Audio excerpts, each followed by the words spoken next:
Our next speaker is Dr. David Everman. He's an associate clinical geneticist in our Greenville office. And we here in Greenwood know that he is a limb malformation expert. We always turn to him for any questions about that. Specifically, he has a significant interest in split hand and foot malformation. And actually gave a talk last week at the American College of Medical Genetics meeting on split hand and foot malformation. So we'll hear him. Thank you, Mike. And I appreciate the opportunity to basically provide an overview of kind of the current status of things with respect to this particular malformation, which has been of great interest to a lot of us at GGC over the years. So split hand foot malformation, which is abbreviated SHFM, refers to a deficiency of the central rays of the hands and feet. So typically it manifests with underdevelopment or absence of the phalanges, metacarpals, and metatarsals.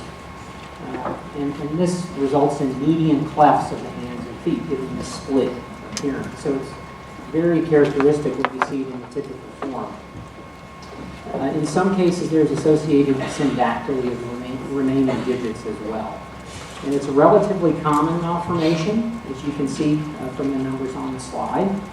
And it goes by several different names. So commonly, people tend to call this malformation ectrodactyly and use that interchangeably with the term SHFM. But really, ectrodactyly, although it's a useful term and it's incorporated into the names of several syndromes with this malformation, it's really important to remember that it's a non-specific term that refers to digital absence in general. And previously, SHFM was known as the lobster claw deformity, but this is really an inaccurate term. It's not really a deformity, it's a malformation in most cases, and it's also an inappropriate term as well.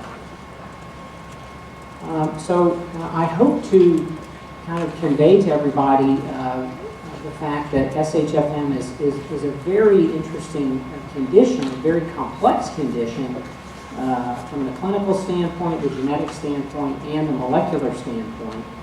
And various aspects make it an important condition unto itself, but it's also a good illustration of many central themes about congenital limb malformations. So from the clinical standpoint, the hand and foot findings are highly variable. And we know that the condition tends to occur either in an isolated or non-syndromal form or in a number of different syndromes. So in the isolated cases, the findings are only in the limbs, and those can be restricted to the hands and the feet only, or they can be associated with other abnormalities of the limbs, specifically deficiency of the long bones, and most commonly this affects the tibia. So this can be a very debilitating form of the malformation. And there are many different syndromal forms. The prototypical syndrome is ectrodactyly ectodermal dysplasia cleft lip and palate syndrome, or EEC syndrome. But as you can see on the slide, there are many others, and I'll mention a couple of these again in the talk. One hallmark feature of SHFM is its extremely variable clinical expression. And so in the typical situation, one sees the characteristic split appearance in the hand and foot. But in more severe cases, at the more severe end of the spectrum, one can see monodactyly, or just a single digital ray. And at the mildest end of the spectrum, one can see, and I've certainly personally seen this in several cases, just very slight shortening of one central digit, or even an abnormal nail on a central digit. And we know that the findings can vary significantly between families and between affected members of the same family, but in addition, they can even vary within the limbs of the same individual. And so these figures here just illustrate some of these features. So you can see the characteristic split appearance in the upper left in both hands and in both feet in the lower left. You can see the variation among the limbs of the same person in the upper right. and on the middle right, where you can see a split hand on one side and a monodactylous hand on the other side.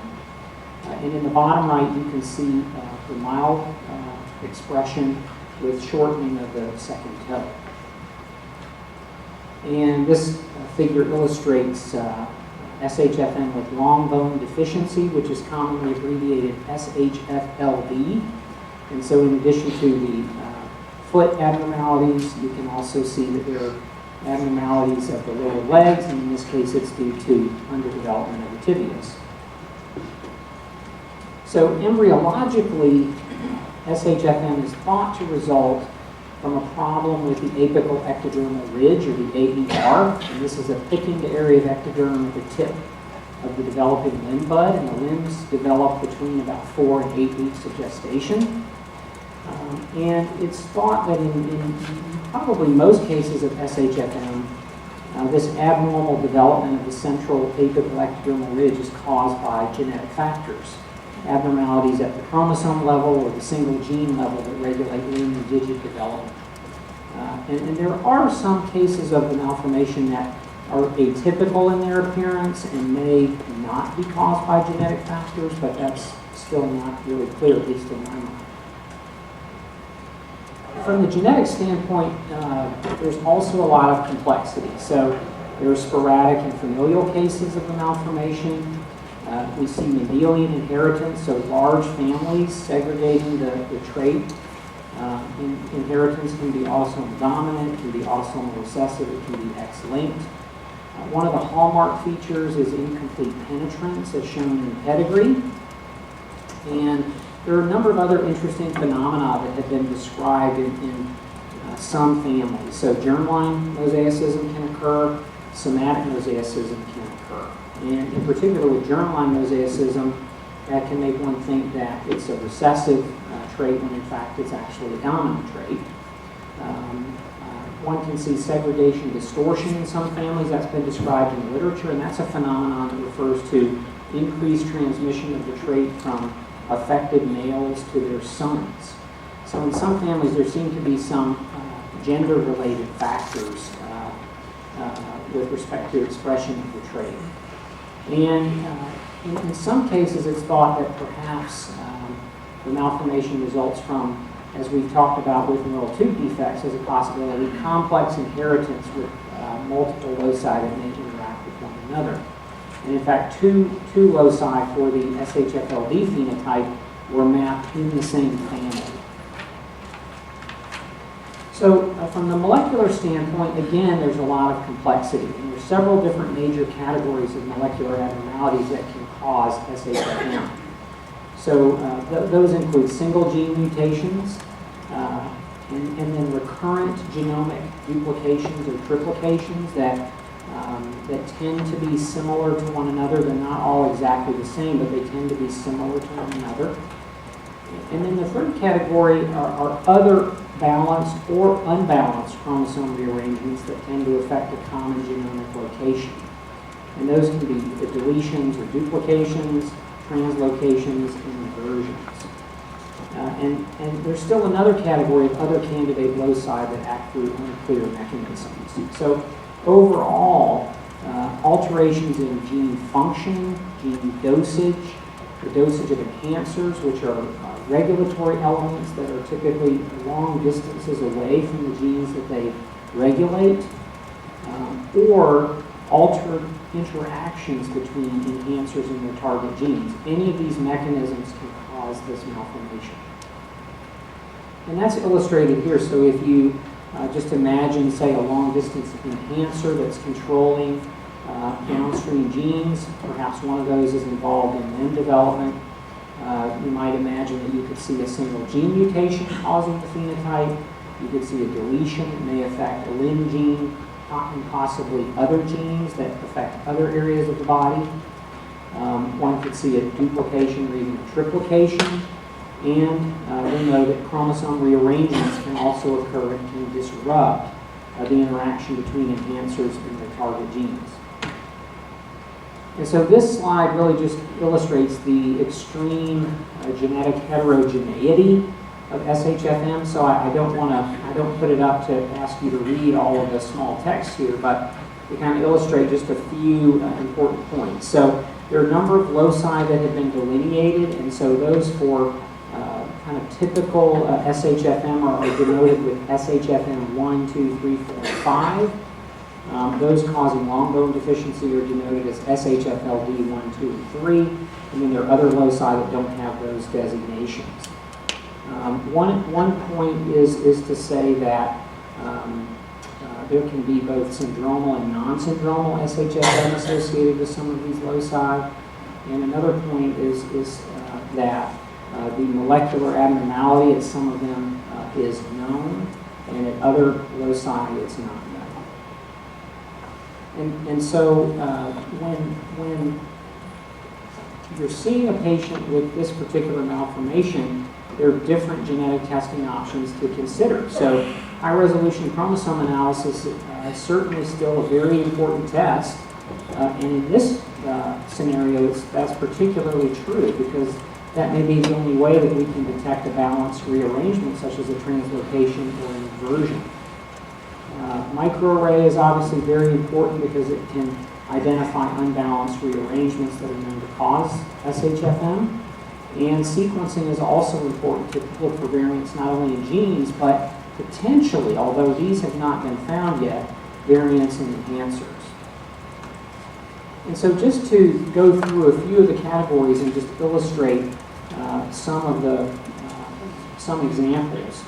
So if we look at the category of single gene mutations, there are a number of single genes that you can see listed here that have been associated with the malformation in various forms. So the best known gene is TP63, and mutations in this gene cause most cases of EPC syndrome and about 5 to 10% of cases of isolated SHFM. Wnt10b is a gene that's associated with an autosomal recessive isolated form. CDH3 is a gene that's associated with an autosomal recessive syndrome with eye involvement called EEM syndrome, which is ectrodactyly ectodermal dysplasia and macular dystrophy. The porcine gene on the X chromosome causes Goltz syndrome, which can have SHFM as a feature.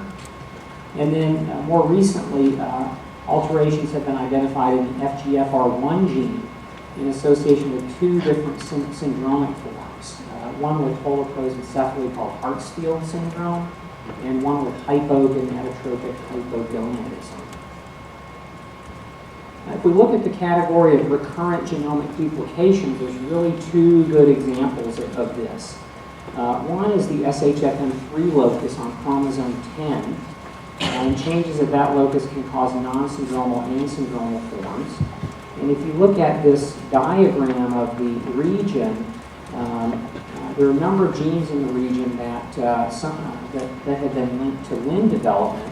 And the original duplications that were discovered here at GGC in Dr. Schwartz's lab involved a fair number of these genes. And then additional cases that were found that had smaller duplications that tended to involve two genes, one called BTRC and one called HOLE.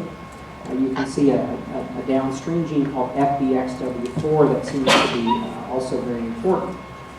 And what's interesting about this locus is it corresponds to a locus in mice that causes a phenotype called Dactylaplasia, or DAC. And as you can see in the photos of the mice have split feet. And so this is a good model for human SHFM. And what's interesting about this locus is that the phenotype occurs as the result of an interaction between two different genes. So the major gene is the FBXW4 gene in the mouse. So alterations in that gene, either heterozygous or homozygous, are required to express the phenotype. But the phenotype will only occur if there is a second alteration in a different gene. And in the mice, it's a specific homozygous genotype and a second locus called MDAC, which is the modifier of DAC. So our current understanding of SHFM3 is that duplications are a relatively common cause of the malformation in humans, probably on the order of about 12% or so. The mechanism by which they cause limb malformation is still not entirely clear, and the identity of the MDAC gene in human is not known, and it's unclear whether this could affect penetrance or variability. The other example in the category of recurrent duplications and also triplications is the SHFLD3 locus. So this is on chromosome 17, and duplications and triplications here can cause a variety of phenotypes. Isolated hand and foot involvement, SHFM with long bone deficiency, especially tibial deficiency, and something called Gallup-Wolfgang complex, where there's a bifurcation of the femur. Now, this locus, the causative mechanism is thought to be increased dosage of one gene that all of the duplications and triplications overlap, and that gene is called BHLHA9. What's interesting in these families is that there's a high rate of non-penetrance, and some studies have shown that there's a sex difference in terms of penetrance or expression of the phenotype in a more severe form. And then in terms of the category of chromosome rearrangements that affect a common genomic location but are not really all the same, this is exemplified by the SHFM1 locus on chromosome 7. So it was known for many years that patients could have variable translocations or inversions with breakpoints in a common region. And there were several genes in the region of interest, including two DLX genes called DLX5 and 6, and a gene called SHFM1. And so it was thought that there might be some type of position effect mechanism going on here to cause some effect on these genes and lead to limb malformation. And what has really been shown with additional studies is that this region is very complex and that there are long-distance enhancers of the DLX genes that are located far upstream within another gene called DCN1I1, actually within coding exons of that gene. And so if you think of the DLX genes as being like light bulbs, and the enhancers as being the on-off switches, and the chromosome connecting them as being like a wire, anything that disrupts that circuit can cause the limb malformation. And there's also ear abnormalities, inner ear abnormalities, and hearing loss that can occur. So the various mechanisms that can cause the malformation at this locus are balance rearrangements that break the connection, deletions involving the target genes, the DLX genes, deletions involving the enhancers themselves, or intragenic mutations in the DLX5 gene. So it just really speaks to the complexity of how all these things work. And so in light of all this complexity, how do we practically approach the patients that we see? Well, in terms of their clinical evaluation, we want to look for other anomalies that may be accrued to a specific locus as being the cause. In terms of recurrence risk assessment, we have to take a careful family history and do a physical exam of the parents' hands and feet so that we don't miss a mild case. Genetic testing really depends on the clinical findings in the family history, but various modalities to use are ACGH, high-resolution chromosome analysis, and sequencing of various single genes. And in terms of prenatal evaluation, it's really difficult to predict the penetrance or the severity, even in a family where the primary molecular abnormality is known. From the management standpoint, it was really emphasized last week at the session at the ACMG meeting that referral of patients with limb deficiency to a specialized center for their care is of utmost importance. So we're fortunate to have a center like that at Shriners Hospital in Greenville. Surgery is often done in patients to correct or reconstruct the hands in particular. Amputation may be required for children that have long bone deficiency. Physical and occupational therapies are important, prostheses, wheelchairs, other adaptive devices. But I will say that in some cases, no major treatment is needed. The kids are very resilient. Kids find a way to adapt to these malformations. And finally, just to end on prevention, because I think that's really a very important topic to think about as we understand all these molecular mechanisms, is how can we use this knowledge to prevent the occurrence of these malformations? And I don't really have the answers. We have some available methods, such as prenatal diagnosis and pre-implantation diagnosis, but I just put question marks there about, are there environmental exposures that could be identified that are important? Are there pharmacologic strategies? Or could we even use some type of molecular therapeutics if we understand the factors that modify penetrance? Even if a primary genetic abnormality is already there in the family, could we use that information about modifier genes to somehow limit the expression of the malformation? I don't know, but I think that's something that maybe we'll learn in the future. So with that, I just want to acknowledge a lot of folks, patients and families, folks here at the Greenwood Genetics Center, Shriners Hospital in Greenville, and numerous colleagues and